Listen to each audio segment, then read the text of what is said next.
독일의 신학자이자 목사였던 보네퍼라는 분이 있습니다.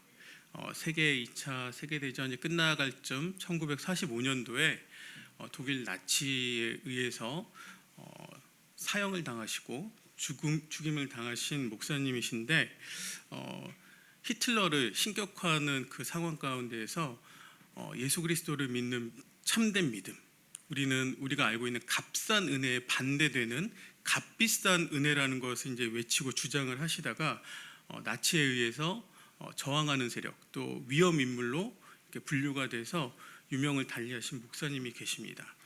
이 목사님이 나를 따르라라고 하는 책을 저술을 하셨는데, 그 책에는 믿기만 하면 받는 구원, 아주 값싼 은혜를 아주 배격하고 하나님께서 그 아들을 내어주심으로 우리에게 베풀어 주신 값비싼 은혜에 대해서 설명하는 책인데, 이 목사님이 이런 책을 쓰셨을 뿐만 아니라 자신도 그런 삶을 살아가셨던 것, 예수 그리스도의 복음을 위해서 히틀러 나치에게 굴복하지 않고 믿음을 지키기 위해서 자기 목숨을 내어준 이 본헤퍼 목사님이 계신데, 오늘 우리가 알아보고자 하는 것이 십자가의 도, 참된 제자의 길, 그 길을 우리가 한번 오늘 본문 말씀을 통해서 살펴보려고 합니다.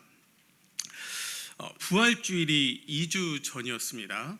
부활절에 일어난 사건 중에서 가장 중요한 사건이 십자가 관련된 십자가의 사건인데, 오늘 말씀은 이 십자가에 나타난 위대하고 아름답고 거대한 하나님의 역설이 담긴 그 일, 십자가에 담긴 역설을 우리가 한번 살펴보려고 하는데, 십자가에 나타난 그 역설의 삶이 우리 삶에도 적용이 되어서 우리가 예수를 따르기로 결단하고 결심하는 우리 성도님들 되기 위해서 우리 오늘 은혜를 한번 나눠보고자 합니다.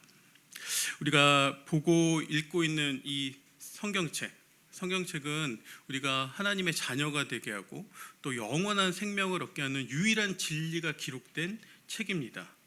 그런데 이 성경은 역설로 가득 찬 책이기도 합니다.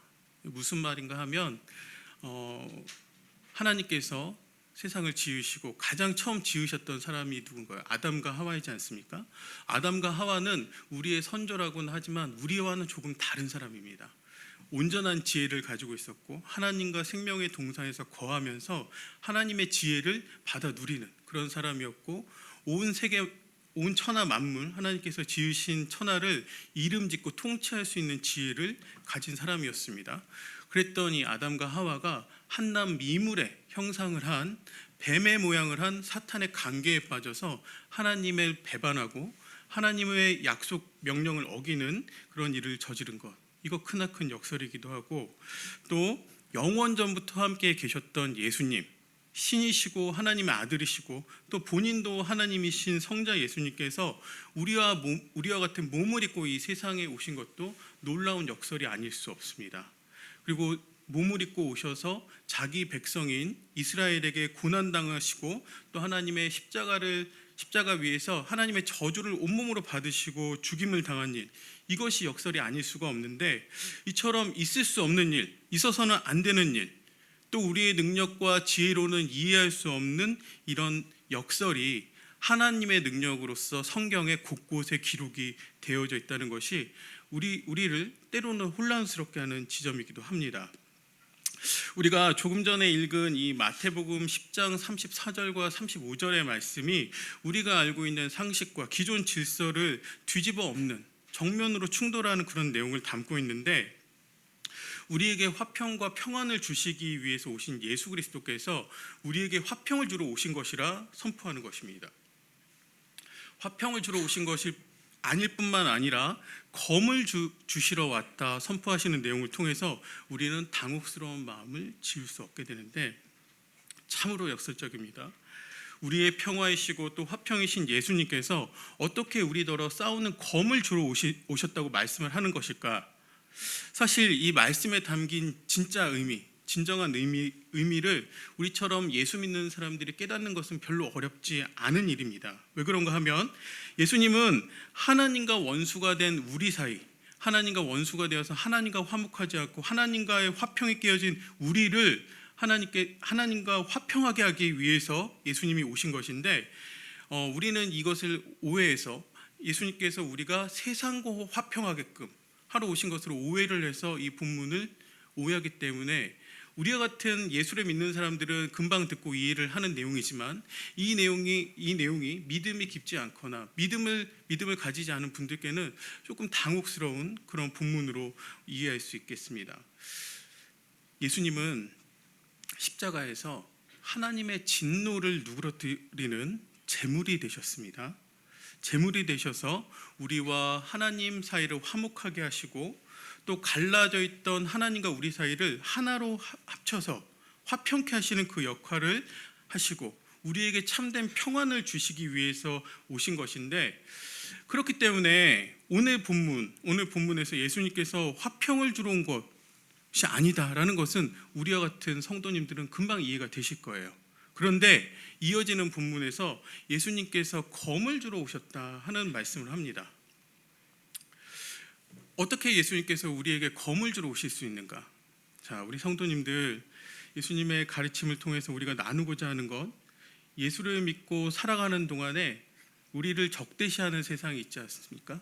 우리를 미워하고 우리를 대적하고 우리를 밀어내려 하는 이 세상이 우리를 대적할 때 우리는 당황스러워하거나 고통스러워하거나 그들과 맞서서 싸우려 하는 것, 그것이 아니라 우리를 핍박하고 대적하는 그 길이 그리스도께서 가신 길이고 십자가의 길이라는 것을 말씀드리려고 그 은혜를 나누고자 오늘 말씀을 전합니다. 우리가 오늘 읽은 이 말씀은 예수님께서 제자들 세상에 보내시면서 세상에 나가서 복음 전해라, 전도하러 나가라 하시면서 이 제자들에게 당부하시는 말씀을 기록한 가운데 오늘 본문이 등장을 합니다. 제자들은 예수님 따르면서 여러 가지 일들을 경험을 했습니다. 특히 기적과 같은 일들을 많이 경험했는데 예수님께서 병자들을 고치시고 죽은 자를 살리시기도 하고 귀신을 명하여서 귀신을 내쫓기도 하는 이런 놀라운 일들을 예수님께서 하시는 것을 제자들이 보았고, 이런 놀라운 광경을 보았던 제자들에게 너희들도 나와 같이 능력을 행하고 병자를 고치고 귀신을 내쫓을 수 있는 능이 있으니 너희도 나가서 이와 같이 행하고 복음을 전하고 하나님 나라가 가까이 온 것을 전하라 하시면서 예수님께서 제자들을 내보내시는데, 이 말씀에 덧붙여서 예수님께서 이런 말씀을 한마디 더 붙이십니다. 너희들이 가는 곳마다 너희들을 환대하고 기뻐하는 사람들도 있을 것이지만 너희들 적대시하고 너희들 핍박하는 사람도 분명히 있을 것이다. 너희들 미워하는 사람들이 분명히 너에게 나타날 것이다. 그것을 알리시는 것이 오늘 본문 내용입니다. 그래서 예수 그리스도의 이름으로 하나님 나라를 전하고 복음을 전할 때마다 우리를 차갑게 대하는 현실을 마주하지 않습니까? 우리 성도님들 복음 전도하러 매주 수요일마다 나가시는데 전도하러 나가면 우리 외면하는 사람들 많습니다. 그리고 때로는 우리 멸시하고 또 우리 차갑게 바라보면서 지나가는 사람들도 있고 받은 전도지를 받은 자리에서 버리고 가시는 그런 분들을 만나기도 합니다. 예수 그리스도의 복음은 세상의 질서와 상식과는 반대되는 것이기 때문에 세상 사람들이 우리처럼 예수를 믿는 사람들을 손가락질하고 미련하다 하고 그렇게 우리를 멸시하는 것은 어쩌면 당연한 일입니다. 그리고 우리가 이 세상에서도 복을 받고 죽어서 내세에서도 복을 받으려 한다는 욕심이 가득 찬 사람들이라는 생각이 그들 마음속에 팽배해 있는 것도 사실입니다. 우리가 이런 대접을 받는 데에는 세상의 가르침과 또 예수님의 가르침이 맞서고 있기 때문에 당연한 일일 테지만 오늘 본문에서 예수님은 그보다 더 당황스러운 우리 성도님들의 마음을 어렵게 만드는 그런 말씀을 하고 계신 것을 보게 됩니다. 예수님께서 하시는 말씀 중에 35절 36절을 보게 되면 가족과 가족, 또 아들과 아버지, 딸과 어머니, 시어머니와 며느리가 서로 불화하게 될 것이다, 이런 말씀을 하고 있는데, 사람의 원수가 멀리 떨어진 남이 아니라 바로 내 가족, 가장 가까운 지척에 있는 내 가족이 나의 원수가 되어야 한다. 예수님께서 이런 가르침을 주시고 있는 것입니다. 세상 사람들이 우리처럼 믿는 사람들을 적대시하는 것, 그거 어떻게 하겠습니까? 그들이 하나님을 모르고 하나님의 뜻을 몰라서 그렇게 하는 것인데, 우리처럼 우리처럼 믿는 사람들은 하나님의 뜻을 알고 하나님의 길을 걸어가지만 하나님과 관계가 깨어진 사람들은 그들 마음속에 시기와 질투와 교만과 증오하고 대적하는 그런 마음들만이 마음속에 가득한 것이 그들의 일상일 것입니다. 그런데 가족은 다르지 않습니까? 가족은 우리와 항상 같이 있고 우리가 무슨 일이 있으면 우리를 사랑으로 감싸주고 보듬어주고 우리를 위해서 헌신할 수 있는 우리의 가족, 이런 가족이 어떻게 우리의 원수가 된다고 말씀하고 있는 것일까요? 예수님의 이 말씀은 너무나도 강력한 선포라서 이 구약의 내용, 율법의 내용이 있죠. 부모를 공경하고 가정을 잘 돌보고 또 자녀들을 잘 키우라는 이 구약의 계명과 율법과 어긋나는 것처럼 보이거든요. 하나님께서 우리에게 가정을 주시고 가정을 통해 누리는 축복을 뒤집으라는 말씀을 예수님께서 하시는 것처럼 보입니다. 하나님의 아들이신 예수 그리스도께서 하나님의 계명과 율례를 모르셨을 리 없죠. 그런데 예수님은 이 말씀을 통해서 예수님의 오심과 예수님의 가르침 자체가 심판이라는 의미가 있다는 것을 우리에게 알려주시기 위해서 이런 말씀을 하고 있는 것입니다. 결국 예수님이 심판자이시라는 겁니다. 그래서 우리는 이 말씀을 통해서 예수님의 가르침의 핵심이 예수를 믿어서 가정이 불화하고 가족의 관계가 깨어지고 사람과의 불화가 생기는 것이 아니라 예수를 믿고 따르는 길에 가장 중요한 것, 그 길에는 내가 가장 중요하게 여기는 것을 버려야 예수님께서 따라오라 하는 그 길을 따를 수 있구나, 그 부분에 초점이 맞춰지게 된다는 것입니다. 우리 인간의 죄악으로 인해서 뒤집어 버린 하나님 나라의 질서가 완전히 엉망이 된 이 세상에서는 예수님의 오심을 통해서 하나님의 심판이 임할 것이고 그 심판을 하러 심판의 대상자가 예수님이시다라는 것을 이제 말씀하고 계신 것인데, 이 구약 백성들, 이스라엘 백성들 있지 않습니까? 하나님께서 이스라엘 백성들을 다양한 방법으로 꾸짖으시기도 하시고 책망하시기도 하시고 때로는 징계를 내리시기도 하셔서 그들을 하나님의 백성으로 바꾸시고자 했습니다. 그러나 그들이 끝까지 하나님의 뜻에 순종하지 않았고 하나님께서 이스라엘 백성들을 흩어버리게 되는 지경까지 이르게 됐는데, 이제 하나님께서 이렇게 좋은 말로 타이르고 꾸짖고 하는 것, 이런 걸로 방법이 없으니까 사람들의 악한 것, 죄악된 것, 그 본성을 통해서 인간 스스로의 그 악함과 죄성을 깨닫게 하시겠다는 그 가르침이 예수님의 오늘 말씀인 겁니다. 우리 인간은 태어날 때부터 죄악과 죄성을 가진 존재로 태어나게 됩니다. 그런 상태로 태어난 존재가 하나님과 맞서는 가장 큰 그 중심의 핵심이 무엇인가 하면 모든 세상을 내가 중심이 되어서 바라보게 된다는 것입니다. 내가 세상의 중심에 있고 내가 중심이 되어서 나의 평강, 나의 평안, 나의 기쁨, 나의 쾌락을 위해서 살아가는 것이 하나님과 맞서는 가장 큰 죄악인데, 이 우리의 모든 삶 가운데서 내가 중심이 되는 그런 삶, 그것이 하나님과 대척점에 서게 되고 하나님께서 미워하시는 죄의 시작점이 된다는 것을 오늘 본문을 통해서 예수님께서 말씀하고 계신데, 예수님께서 오셔서 이 세상에서 가르치신 이 가르침은 사람들이, 죄악된 이 사람들이 가지고 있던 이 질서, 이런 거 다 예수님께서 허물어 버리시겠다는 겁니다. 그래서 이제 더 이상은 내가 중심이 아니고 예수 그리스도를 중심으로 해서, 만물이 예수 그리스도를 중심으로 해서 통일되게 하려는 그 일을 예수님께서 하신다는 것. 예수님께서 이런 일을 하시는데 세상이 반발하지 않겠습니까? 예수님께서 새롭게 정하고 새롭게 세우는 질서 안에서 나의 평안과 나의 질서를 계속 유지하려고 한다면 그 안에서 예수님으로 인해서, 예수의 복음으로 인해서 불화가 일어나는 것은 당연하고 마땅한 일인 것입니다. 그럼 우리는 이 지점에서 한 가지 의문이 생기게 됩니다. 우리는 그럼 왜 예수 믿고 있나? 우리는 뭘 위해서 예수를 믿고 있지? 이런 생각이 머릿속을 맴돌게 되는데, 예수 믿어서 가정이 화목하고 내가 하고 있는 사업과 나의 업체가 또 번창하고 또 나의 자녀들이 잘 되고, 조금 더 나아가서는 우리 교회, 우리 사랑방이 잘 되고, 더 나아가서는 우리 나라와 민족이 잘 되게 하는 그런 기도를 하고 있는데, 그 기도들의 중심에 무엇이 있는가? 결국 내가 중심이 돼서 나 중심으로부터 넓혀지는 그 세상, 그런 것들을 예수님께서 주시는 검으로 잘라내버리라, 잘라내라고 검을 예수님께서 주신다는 겁니다.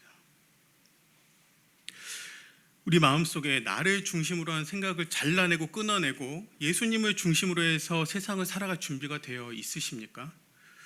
여전히 나를 중심으로 생각하고 행동하는 그 일에 예수님과 하나님을 중심에 놓고 예수님과 하나님께서 명하신 대로 살아갈 준비가 되어 있냐 여쭤보는 겁니다.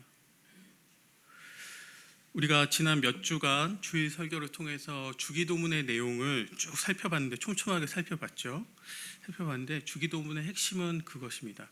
우리의 뜻이 이루어지는 것이 아니라 아버지 하나님의 뜻이 우리에게 이루어지게 되는 것을 예수님께서 기도의 내용으로 가장 좋은 기도의 내용으로 알려주신 것이 주기도문인데, 우리가 할 수 있는 이 최선의 기도의 내용이 내 뜻과 내 소원이 이루어지는 것이 아니라 하나님의 뜻, 하나님의 소원이 이루어지게 해달라는 기도라는 점에서 우리가 무엇을 향해서 기도하고 우리가 무엇을 향해서 살아가야 하는지를, 그 답을 주기도문이 주고 있다는 것이죠.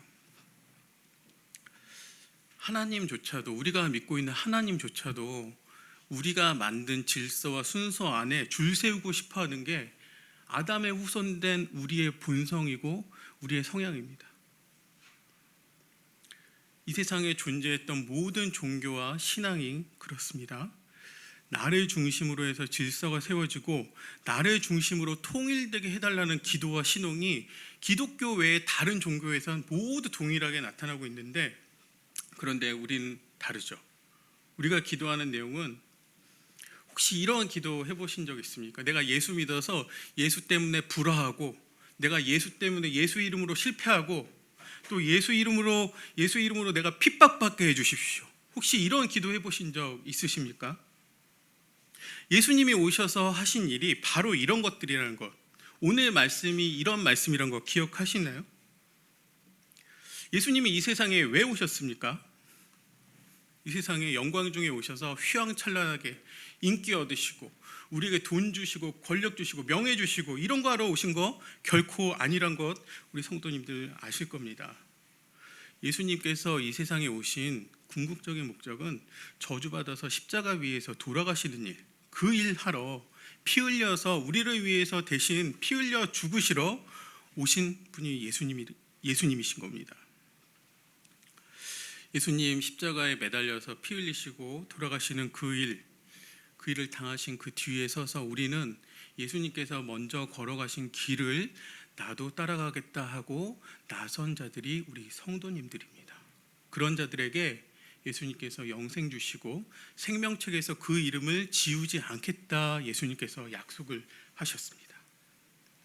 그런데 이 피 흘려 돌아가신 예수님, 이 피 흘려서 돌아가신 예수님 앞에 서는 것, 예수님 뒤에 서는 것 부끄러워하지 않고 우리가 용감하게 줄 서는 것도, 그것도 큰 용기를 가져야만 할 수 있는 일인데, 우리가 십자가 앞에 서는 것만으로도 하나님께서는 우리를 기뻐하시고 우리를 기특한 눈으로 바라봐 주실 겁니다. 그런데 예수님 십자가 뒤에 서서 뒤에 선 우리를 향해서 예수님께서 분명히 우리에게 한 번은 물으시는 그 질문이 있습니다. 예수님께서 우리에게 내가 정말 나를 따라올 수 있느냐, 정말 나를 따라올 수 있는지 예수님께서 물어보시는데, 내가 정말 나를 따르려거든 너에게 가장 소중한 것, 너에게 가장 중요한 것, 그건 무엇이냐? 그거 내려놓고 나를 따르라, 이렇게 말씀을 하신다는 겁니다. 예수님께서 따르라고 하셔서 그 길 따라 나서겠다고 자리 훌 털고 일어나서 따라가는데, 그 길 따르기 전에 예수님께서 분명히 우리가 어떤 마음을 품고 그 길을 따르려는지 예수님께서 물어보신다는 거예요. 그래서 예수님을 따르겠다고 나선 자들은 한번 곰곰이 우리 생각을 해봐야 합니다. 내가 가장 소중하다 여기는 것, 나에게 가장 값진 것이 무엇인가를. 그 예수를 따르는 그 일은 정말 그 앉은 자리 털고 일어나서 그냥 걸어가는 것이 아니라 예수님께서 가장 중요한 거 내려놓으라는 거, 그거 내려놓고 예수님을 따라 나서기를 원하신다는 겁니다. 예수님이 돌아가시기 전에 3번에 걸쳐서 내가 죽을 것이다 라는 것을 제자들에게 알리십니다. 3번에 걸쳐서 고난받고 죽으실 것을 알리시는데 제자들 분위기 심각해졌어요. 그때 베드로가 예수님을 붙들고 항변하면서 내 주여 결코 그럴 수 없나이다 이렇게 예수님을 붙잡고 항변을 하는데 예수님께서 뭐라고 하십니까? 사탄아 물러가라. 내가 하나님의 일을 생각하지 않고 사람의 일을 생각하는도다 이렇게 꾸짖으시잖아요. 예수님이 살던 이 당시는 지금 우리 목사님 이제 가 계신 곳이죠. 그 지중해권 문화권이라고 하는데 여기서 스승과 제자는 나란히 같이 걸어가면서 스승이 간 길을 제자도 따라가는 것, 그것이 그 당시 그 지역에 있던 문화였습니다. 친밀한 부모 자식보다도 더 깊은 관계가 스승과 제자의 관계였는데 스승이 가는 길은 어떤 길이든 따라야 하기 때문에 자신들의 스승이신 예수님께서 나 지금 죽으러 간다 말씀하니까 이 제자들은 패닉 상태가 온 거예요. 패닉 상태. 성경에는 점잖게 베드로가 예수님께 항변했다 이렇게 기록을 하지만 이 원래 의미, 헬라어로 기록된 이 원래 의미를 좀 살펴보면 이거 꾸짖고 호통치고 난리 법석을 피웠다 이런 의미입니다. 예수님 따라가는 길이 바로 이런 길입니다. 그래서 예수님께서 우리에게 따라 나설 건지 아니면 되돌아갈 건지 선택권을 주세요. 아주 인격적으로 우리를 대해주시고 우리에게 물어보시는데 우리가 성경 말씀 한 구절을 좀 찾아보길 원합니다. 누가복음 14장 28절 말씀입니다.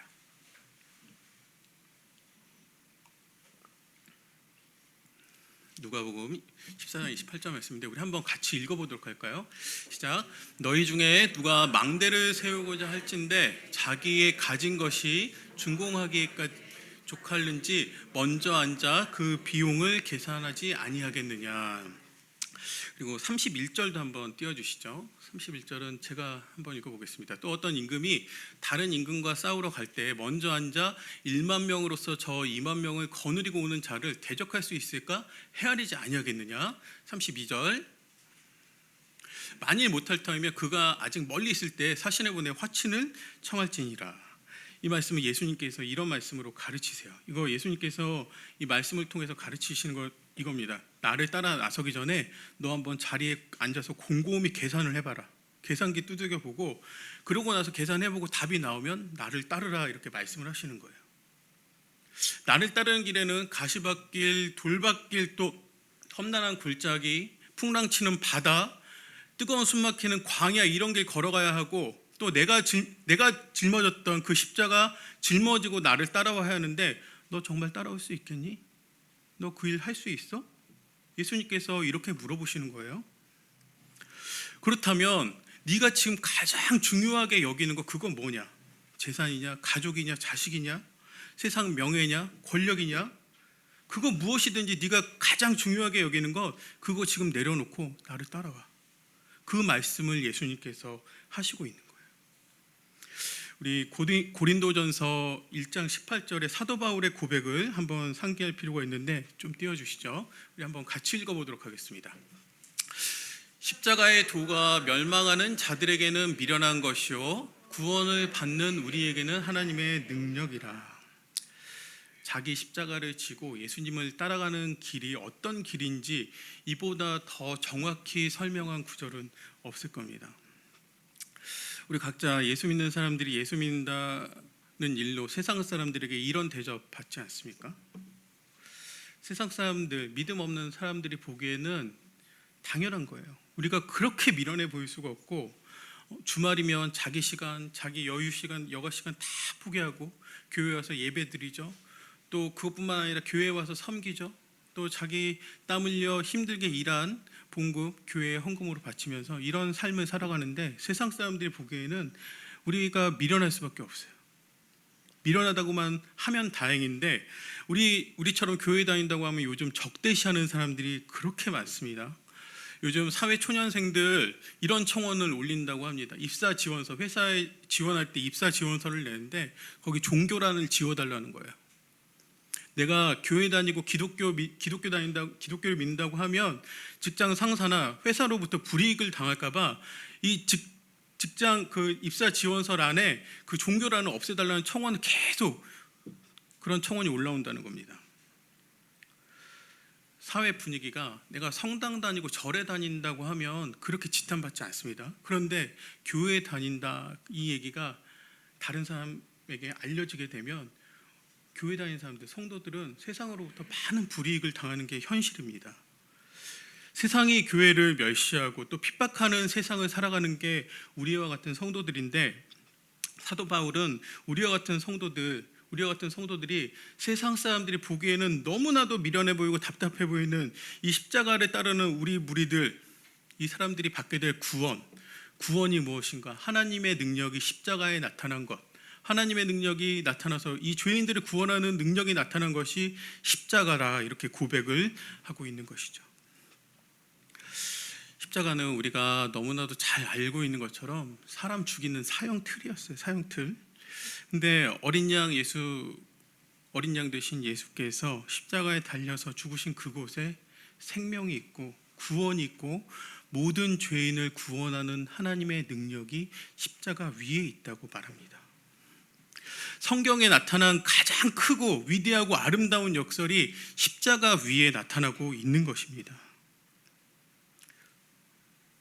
세상 사람들이 다 마다하고 멸시하는 그 십자가 짊어지고 걸어가는 길은 애달프고 서럽고 눈물 나는 그런 길입니다. 누구도 가지 않으려 하는 그 길을 우리 성도님들 가시겠다고 따라 나선 것이죠. 그 길을 우리 예수님께서 먼저 가셨고, 예수님께서 그 고난의 길, 죽음의 길을 우리더러 피하라 말씀하시는 것이 아니라 너희도 나를 따르라 라고 말씀을 하시고 있다는 것입니다. 예수님께서 따르라는 이 십자가의 길, 고난의 길처럼 보이고요, 죽음의 길처럼 보이는 이 길, 하지만 실상은 우리를 영원한 생명의 길로 인도하는 유일한 길입니다. 그래서 지금 당장은 죽음의 길인 것처럼 보이는데 그 길이 결국 아버지께로 인도를 하고 영원한 하나님 나라로 인도하는 그 길인 것을 예수님께서 말씀을 하시면서, 하나님 앞에서 하나님께서 영생과 영벌을 심판하실 때 아버지 앞에서 예수님께서 우리를 시인해 주시겠다고, 우리를 아는 사람이라고 시인해 주시겠다고 얘기하고 계신데, 우리 아까 읽었던 마태복음 10장 32절 말씀 한번 다 같이 한번 읽어보겠습니다. 시작. 누구든지 사람 앞에서 나를 시인하면 나도 하늘에 계신 내 아버지 앞에서 시인할 것이요. 아멘. 십자가를 짊어지고 따르는 사람은, 십자가를 짊어지고 따르는 사람이든지 십자가를 짊어지지 않고 따르는 사람이든지 아예 관심이 없었던 사람이든지 누구든지 간에 한 번은 하나님 앞에 서야 됩니다. 하나님 앞에 서게 될 때 예수님께서 가신 그 길을 따라 나섰던 자는 예수님께서 그 사람의 옆에 서 계신다는 것이죠. 우리가 하나님 앞에 서게 되었을 때 누가 우리를 아는 사람이라고 시인해 주시겠습니까? 바로 우리더러 십자가 지고 따르라고 명하셨던 그분, 예수님께서 우리 아버지 앞에 우리를 아는 자라, 저자를 내가 압니다 라고 시인을 해주신다는 것, 우리를 구원으로 인도하시는 유일한 길이요 진리요 생명이신 예수님께서 우리를 안다 시인해 주신다는 겁니다. 우리를 안다 시인해 주신다는 것은 우리가 하나님 나라 백성이고 하나님 나라의 자녀고 예수의 참된 제자라는 것을 말해주는 것과 같은 뜻이죠.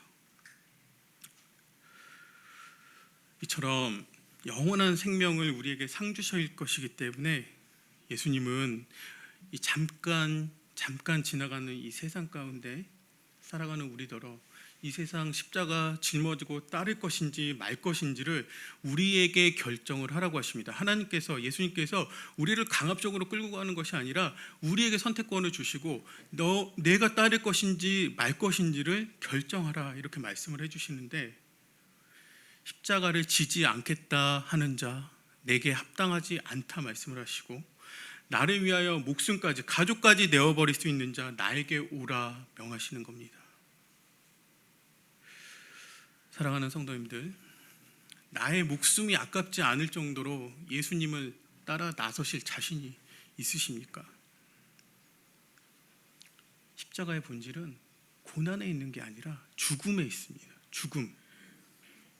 적당한 수고와 헌신, 거기서 멈추려는 우리의 본성이 있다면 우리 다시 한번 생각해 보아야 합니다. 그건 십자가의 길도 아니고 우리가 죽음을 향해 가는 길도 아닙니다. 우리의 옛사람, 우리가 예수 알기 전에 우리 마음속에 품었던 옛사람, 우리 마음속에 그득하던 그것들을 예수께서 못 박히신 그 십자가에 못 박는 그 결단이 있어야 합니다. 그리고 또 예수님께서 말씀하십니다. 무엇도 예수님보다 예수님 앞에 놓지 말아라.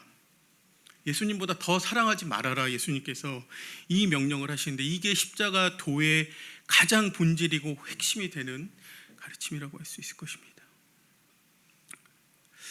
우리 자신을 온전히 하나님 앞에 내려놓을 용기가 나지 않고 자신이 없을 때 예수께서 매달리신 십자가 앞에 나아가서 그곳에서 피 흘리고 계신 예수를 우리의 영의 눈을 떠서 바라보고 세상을 향해서 담대히 나아갈 수 있는 담력, 내가 가장 아끼고 소중히 여기고 나의 가장 보물과 같은 것을 예수님을 위해서 내어놓을 수 있는 그 담력을 얻으셔야 합니다. 그리고 그 자리에 있어야 할 사람이 누구인가 생각해보면 답이 나옵니다. 여러분, 십자가의 길은 피상적이고 옛날 2000년 전에 있었던 그 일, 그런 일이 아니고 우리에게 직접 우리 눈앞에 닥쳐온, 우리가 이 길을 갈 것인가 아니면 다른 길을 갈 것인가, 우리 바로 눈앞에 당면한 과제인 것입니다. 우리가 주님 가신 그 길을 정확히 알고 따라가야 합니다. 주님 가신 그 길을 우리의 눈으로 보고 그 삶을 깨닫고 그 의미를 정확히 알고 예수님 가신 그 길을 따를 때 우리 복음의 속교회 성도님들 가운데 하나님께서 주시는 참된 평안과 참된 은혜와 모든 하나님의 은사가 있을 줄로 소망합니다. 우리 각자가 모두가 다 자기의 십자가를 짊어지고 또 예수 그리스도의 마음으로 세상을 바라보아야 합니다. 예수 그리스도의 십자가 짊어지고 앞으로만 가는 것이 아니라 세상을 바라보면서 예수님께서 이 세상을 향해서 한탄하시며 눈물 흘리시며 탄식하시며 품었던 그 마음을 품고 우리에게 짊어지게 하신 그 십자가와 또 복음을 이 세상 가운데 전해서 하나님의 은혜를 같이 누리겠다는 마음으로 십자가를 짊어지고 앞으로 전진 나가셔야 할 줄로 믿습니다. 그럴 때 복음 따라 살며 또 복음을 위해서 죽기로 작정하는 우리 성도님들 위해 하나님의 풍성한 은혜가 더할 줄로 믿습니다. 우리 이 시간 함께 기도하겠습니다. 아버지 앞에 기도합니다. 하나님 감사합니다. 오늘도 거룩한 아버지의 성의를 허락하여 주시고 하나님 앞에 불러주셔서 하나님의 말씀을 듣고 또 화답하게 하여 주시니 감사함을 드립니다. 저희들이 예수 그리스도를 알고 믿고 따를 수 있는 마음들을 허락하여 주시고 나도 예수님을 따라서 십자가 지고 이 세상을 살아가기로 결단하는 마음을 갖게 하시고 끝까지 믿음으로 구원의 경주를 완주할 수 있는 우리 복음의 숲 성도님들 될 수 있도록 인도하여 주시기를 원합니다. 그리스도인으로 살고 그리스도의 복음을 전하는 게 부끄러워하지 않고 담대히 나아가서 그리스도의 빛을 비추고 또 예수 그리스도의 향기를 드러내며 한 사람 한 사람 귀한 하나님의 자녀로서 살아내어서 하나님의 영광이 되는 우리 성도님들 되기를 원합니다. 하나님의 도우심을 간절히 바라오니 우리 삶에 찾아와 주시고 또 동행하여 주시고 하나님의 능력을 경험하는 우리 복음의 숲교회가 될 수 있도록 함께하여 주시옵소서. 한 주간 세상 가운데서 살아가는 동안에 주의 은혜, 하나님의 은혜를 구하며 살아가길 원합니다. 함께하여 주시옵시고 이 시간 하나님 전에 나올 때 하나님의 백성들 기쁘고 헌신하는 마음으로 하나님께 예물 올려드리는 손길 하나님께서 기억하시고 손길마다 은혜와 축복을 더하여 주시옵소서. 한 주간 모든 성도가 굳건한 믿음으로 살고 또 승리케 하여 주시기를 바라며 우리를 위해 죽으신 예수 그리스도 이름으로 기도드렸습니다. 아멘.